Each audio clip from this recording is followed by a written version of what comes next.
сәлеметсіздер ме? Табиғатты аяла жас экологтар мен табиғатты зерттеушілерінің облыстық үздік экомектеп байқауының экоәлем номинациясына қатысушы мерген орта жалпы білім беретін мектебінің білім алушысы Серік Эльвира. Мен бүгін сіздерге экоәлем номинациясында мерген орта жалпы білім беретін мектебінің жанындағы жылыжай жайлы, сонымен қатар көгалдандыру жайлы айтатын боламын. Мерген жалпы орта білім беретін мектебінің жанындағы жылыжай 2011 жылдың 1 қыркүйегінен бастап жұмыс жасайып келеді. Жылыжай жылжымалы жұмыстан үстінде мектеп оқушыларына экологиялық тәрбие берумен қатар қоршаған ортаны қорғауға, табиғатқа деген сүйіспеншілігін, танымдық белсенділігін арттыруда. Мектепті көгалдандыру негізгі мақсаттарының бірі болып табылады. Жылыжайда тірі бұғыш ретінде бөлме гүлдері, көкөністердің түрлері өсіріледі. Жыл бойы жылыжай жанында тығыз байланыста жас эколог үйірме мүшелері жұмыстарын жүргізіп отырады.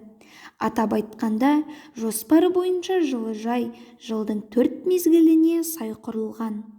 Күз айларында жылыжайға топырақ әкелініп, дезинфекция жұмыстары жүргізілініп, жаңа тұқымдар отырғызылады. Қыс бойы егілген өскіндерді баптау, қию, зиянкестерден улау жұмыстары атқарылады. Гүл санын көбейтіп, сынып бөлмелеріне үлестіріледі. Жылыжайда өсірілген өнімдерді мектеп асханасына гигиеналық талапқа сай ас мәзіріне аскөк, қияр, көк пияз, салат жапырағы, балдырған және тағы басқалары беріліп отырылады. Көктем айларында мектеп үйлескісіне арнап тұқымдар себіліп, көшеттер дайындалады. Білім алуда теориялық сабақта маңызы зор болса, жас эколог мүшелері практикалық сабақтармен ұштастыра, гүл қайымшелерін көбейту, бақылау күнделігін жүргізу, ғылыми зерттену жұмыстарын шұғылданады. Үйірме сабақтарында гүл туралы пайдалы әрі қызықты кеңестер өткізіліп, оқушылар тәжірибе көрсетіп, дәрілік қасиеттерін үй жағдайында пайдалану туралы бөліседі. Бөлме гүлдерін күтіп, баптау, зиянкестермен күресу шараларын алдын алу жөнінде сабақтарға қатысады. Сонымен қатар мектеп алдын көгалдандыру, абаттандыру, мектеп аумағындағы жерлерді тиімді пайдалану, топырақты көктемде өңдеу, гүлзарларды қазып, жобалау жұмыстары жүргізілінеді. Жол жиегіне 1 жылдық, көп жылдық гүлдер егіліп, ағаштардың түрлері, соның ішінде үйеңкі, көктерек, тал, қара ағаш, бұталардың ішінде бөртегүл, итмұрын, жеміс ағаштары, шие, алма, өрік шыбықтары, менің ағашым атты акция сәуір айларында ұйымдастырылады.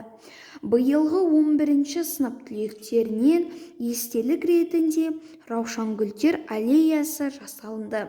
Онда 8 түрлі раушан гүлдер егілді. Жаз бойы мектеп оқушылар еңбек практикасында егілген гүлдер мен ағаштарға күтім жасап суарады. Оқушылар өзінің өсірген гүлі мен ағашына қамқорлық жасай отырып, көптеген зерттеу жұмыстарын жүргізеді. Осындай айналаны жасыл желектендіру арқылы туған өлкемізге, мектебімізге, мектебіміздің ауласына өз үлестерін әрбір адам қосады. Сонымен қатар табиғатты аялауға, қорғауға атсалысады. Үйірме мүшелері экологиялық бағыттық шараларға, жүрегім толы мейірім атты акцияларға, экскурсиялық жорықтарға шығып, жергілікті жердің фаунасы мен флорасын зерттеп, ғылыми жобаларға, көктем мезгілінде құстарға ұя жасау, қыс мезгілінде өзендердегі балықтарға ойықтар жасап, ауа жіберу жұмыстарына белсенді қатысып отырады. Қорыта айтқанда, мектеп жылыжай оқушыларын еңбекке құлшынысын арттырып, табиғатты аялауға, қамқоршы болуға, тазалыққа, әсемдікке үйретеді. Биология сабағында оқушылар өз бетімен білім алуға талпынып, іс-тәжірибе жасау арқылы қорытынды жасауға бағытталады. Назарларыңызға рахмет.